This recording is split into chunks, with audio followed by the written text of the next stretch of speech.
关心国内的新冠疫情持续的升温，有医生示警说，如果身体出现了高烧、还有酸痛等等的症状，可以立刻来快筛。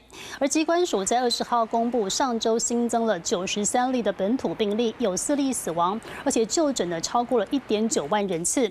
预估在6月的中旬可能会达到高峰，而光是单周的这个就诊人数恐怕就会来到6万5千人。